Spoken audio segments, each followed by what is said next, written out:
Hello, and welcome back to the third and final part of the three-part series of PSD team reviews. If you're here for your regularly scheduled San Francisco Giants content, this is not the video for you, but feel free to stick around if you're curious as to how this PSD OTP 2019 series looks. So, again, today we are going to be looking at the best of the best, if you will. We are breaking down the top teams, so I thought I would start with this kind of still of my terrible team, just so you can stay humble as you're looking at all these fantastic teams, because I just want to reiterate, this episode's going to be kind of a part power ranking, part who do I think is going to make it back to the playoffs. It's going to be all of those things. But again, all these teams are really, really good. So I was kind of really nitpicking to make this order. But without further ado, we will start with team number 12, and that will be the Los Angeles Angels, winners of 94 games this past season. And just looking at their pitching, which again was the strength of their team last season, or I guess one of the strengths of the team, I just got the sense that they were a little lucky. If you sort by batting average and balls in play, I don't know. These numbers seemed really, really low to me, and I don't know if that's kind of in accordance with the league modifiers, but I sense a regression coming. And, when I was speaking with Zergan, he mentioned that he's pretty happy with this core that he has in Ting, Limon, and Kenny, who he locked up to extensions recently. But that has been a quiet offseason, and there's still a glaring need at catcher. And again, not all 12 teams are going to make it, if I have any semblance of how these predictions usually go. And while I see the Angels in contention, I think they ultimately end up not making it out. They seemed like one of the teams to me that were primed for a little regression, and I think it could even be a regression of 5 or 6 or 7 wins that ultimately knocks you out of the playoffs. And I thought that Los Angeles could befall that fate. So on to team number 11. Team number 11, the San Francisco Giants. So some main losses that they had where they lost 2 key contributors from their bullpen last season, losing Mike Miller and Cesar Gonzalez. And I'm just going to scroll down here. So Mike Miller is gone again, 2.77 average last season. Really strong, their closer, they lost him. And again, Cesar Gonzalez is also out. Another one of their, at least workhorse relievers, 61 innings pitched, and that pretty low ERA. And the reason why I think this is so important is because, one, their bullpen ERA was the strength of their team last season, and they outperformed their Pythagorean record by 5 wins, largely on the strength of their performance in one-run games where there were 17 games over 500. And so with a bottom 5 budget, the improvements are going to have to come internally. And I think the return to the playoffs kind of hinges on the growth of their young players in Jer Staker, Matthews, Escobedo, and I think that if they improve, they can definitely make a run back to the playoffs. But I think not. That bullpen is going to regress, losing 2 of those great pitchers, and I just think bullpens fluctuate more than the average hitter from year to year. So number 11 will be the San Francisco Giants in these power rankings. Moving on to number 10, we have the Baltimore Orioles, and just in talking with their GM, he was mentioning to me it was been a relatively quiet offseason so far, not too many losses, not too many gains. He's talked about some players that he might lose, he doesn't know. Dave Miller, Carmine Williams, if you know the names, and if you don't, we will look at them in the transactions log going back to November. So again, Carmine Williams, one of their pitchers from last season, and Dave Miller, another one of those quality arms from last season. So one of the things that Baltimore GM was telling me was that the biggest need is kind of needing to shed some of the salary to be flexible in the future, and also kind of a need in the starting pitching rotation. And I think it's tough to rely on a repeat performance from these starters again because, again, that was really what carried this team to this really great finish to win the division title last season, was this excellent second place finish by the starters. And I don't know if that's a reasonable ask for this group. So for me, somebody's got to be 10th, and I think that Baltimore, hasn't had the flexibility to make the moves that they need to keep up this level of play. So I see them as 10th, maybe missing out on the playoffs, maybe kind of sneaking in as one of the last teams in. Okay, moving on to team number 9, the Detroit Tigers. I think this team is very interesting because you look at who they lost, and some big players that they lost were, just from talking to their GM, he was saying that, losing Robin Lopez to free agency, which was obviously a huge loss, and losing Antonio Gonzalez to retirement were two big things that he said, he really had to fill those holes in this offseason. And so, made that big trade, which I'll talk about a little bit more on the flip side when we get to the Seattle Mariners, but make this big trade where he got, Makiyoki, and he got Augusto Cabrera and traded away some very good prospects for them. And I think that the biggest problem that I have is, as good as Makiyoki is, he only had an ERA in the low 4s, and that was with, again, that very low batting average on balls in play, which implies a regression could be coming. And if we look at his pitching stats, back from his history with the Mariners, you see that even if it rises a little bit and gets back to maybe that 2045 level of where it was at 286, which is still pretty low to me, you could see that real regression. And so I'm just kind of worried about him continuing his form as he gets older. Again, still only 27, so still really young, but something I'm looking at. And when we look at Augusto Cabrera, harder to nitpick Cabrera because, he's coming off a 4 WAR season and still super young, and those ratings just look great. But, if his asthma catches up to him, maybe he could be in for a long season. I'm only kidding. But, maybe this is too low of a rank for them, but the competition for top spots is very tough. And the lack of lineup improvement outside of Cabrera kind of concerns me. I do think that they will repeat as, one of the best rotations in the league, if not the best, with Terrence Reese, second pitching prospect in the league, coming up, and, again, getting Makiyoki if he can retain his form. So I do think they'll repeat as the best rotation in the league. Okay, so moving on to team number 8, and that would be the Oakland Athletics. And the Athletics are a team that I'm really excited about, because they have, they have a lot of good young pitching coming up the wings. You have to think that Sam Hawkins is going to be a contributor at the major league level next season, and Bernardo Sanchez might not be far behind. And, they didn't lose too many key contributors to free agency, from what I've gathered. And while these rankings might not be impressive, I think that something that could be kind of the key in pushing them over the edge is Rene Mary. And I want to focus on Rene because I think that his growth, his step up, if he can become, not just a 2-win above replacement player, but if he can really become, a superstar, I'm talking, 6 wins above replacement. And I think he has the ratings to do it. He really has the build, the profile. And I think that, I'm banking my hopes on a kind of an improved Oakland, and maybe an Oakland that's contending with Seattle for this West Division this season. And I'm banking those hopes on Mary, but I really think that they have a chance of solidly improving here.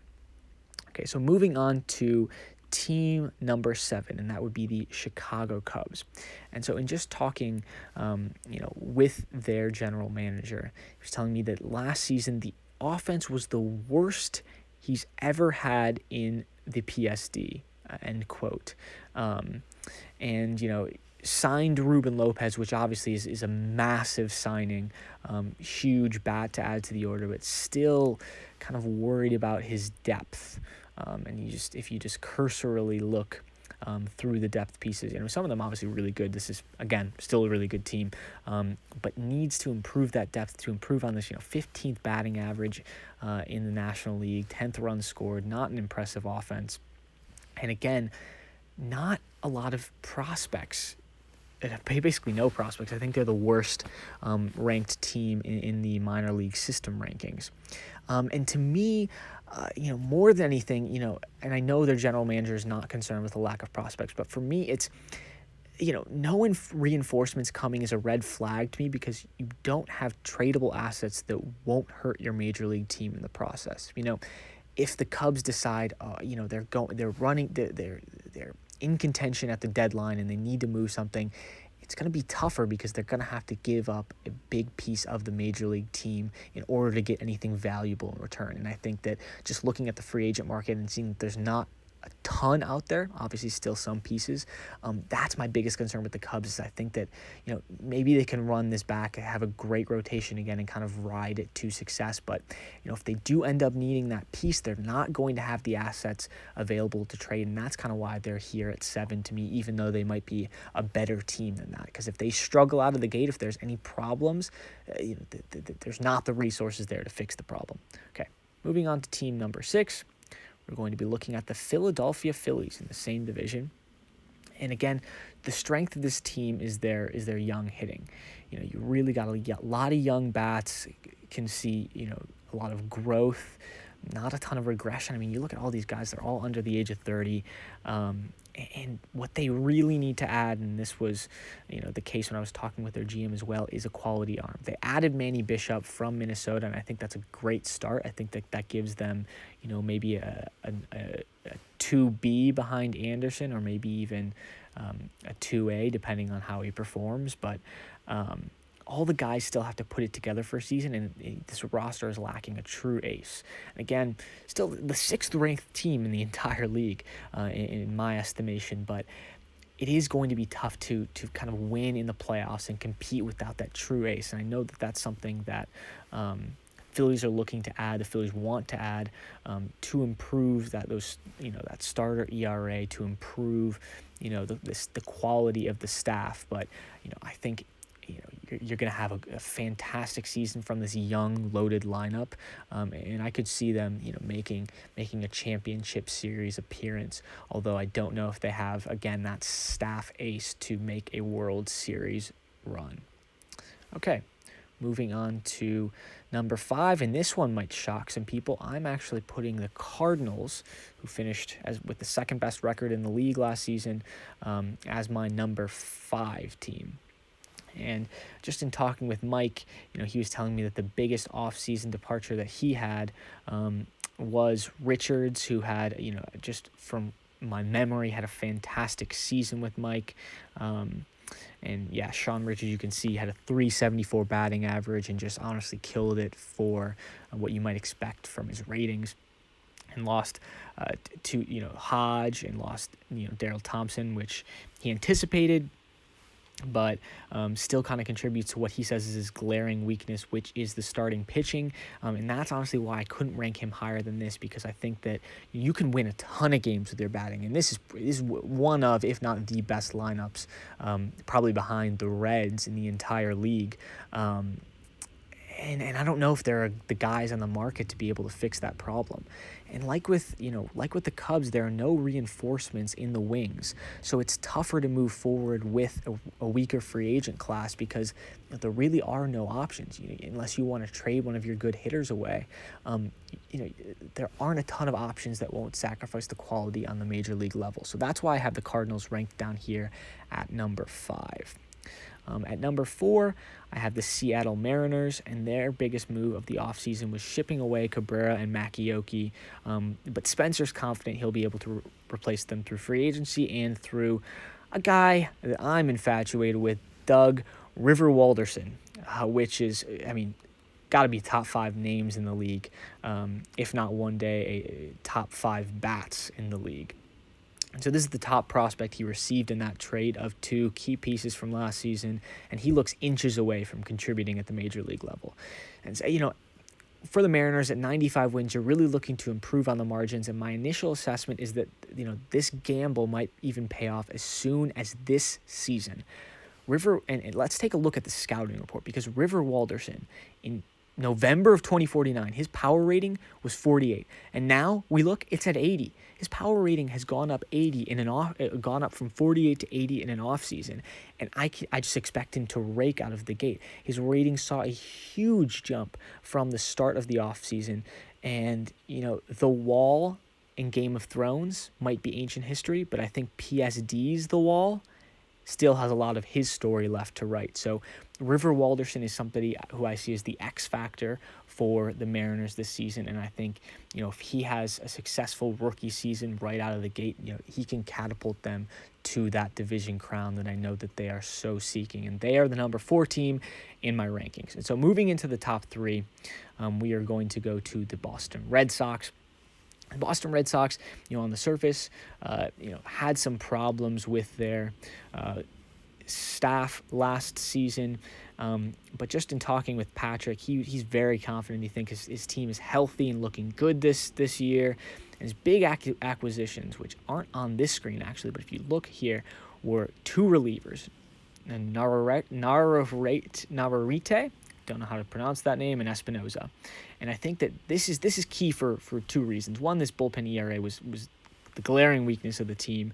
And I think that, to address a key weakness with some high-quality players while retaining all the players that you already had is a recipe for success in my book.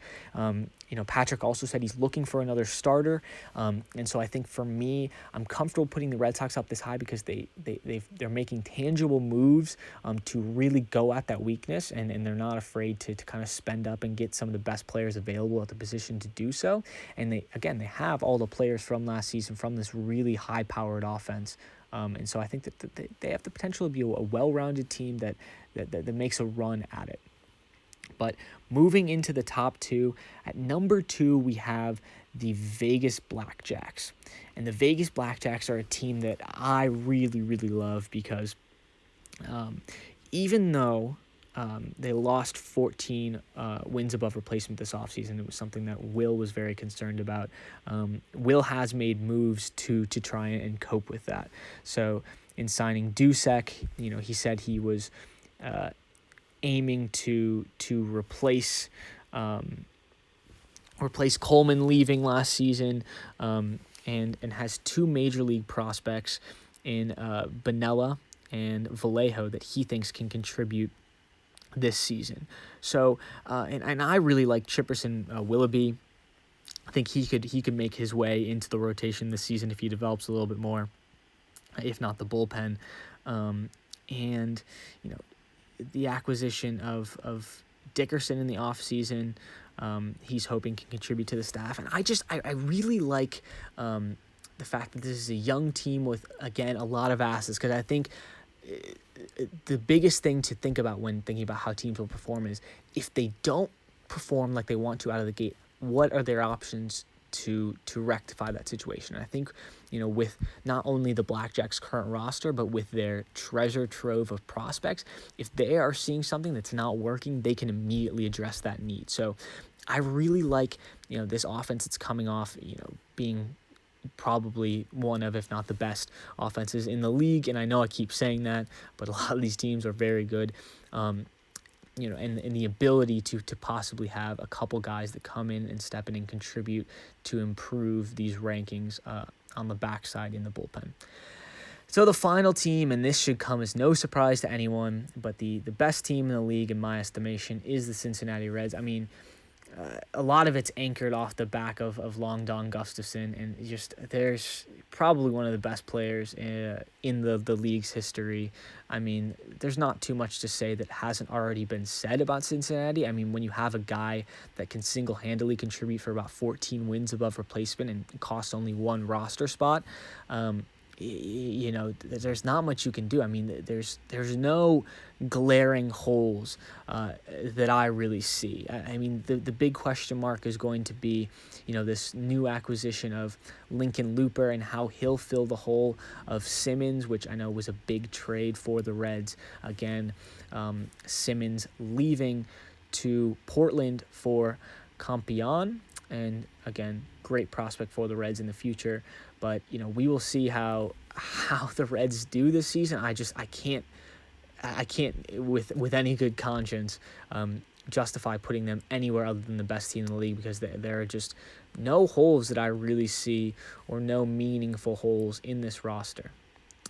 So that's all I have. Hope you've enjoyed this series of me breaking down and having a little fun with each team in the league, and you know, sound off if you disagree with how I evaluated your team. You know, go out and prove it on the field. I do manage the Expos, so you probably can. But that's all for this video. Tune in for more Giants videos in the near future, and probably some more PSD content coming your way soon.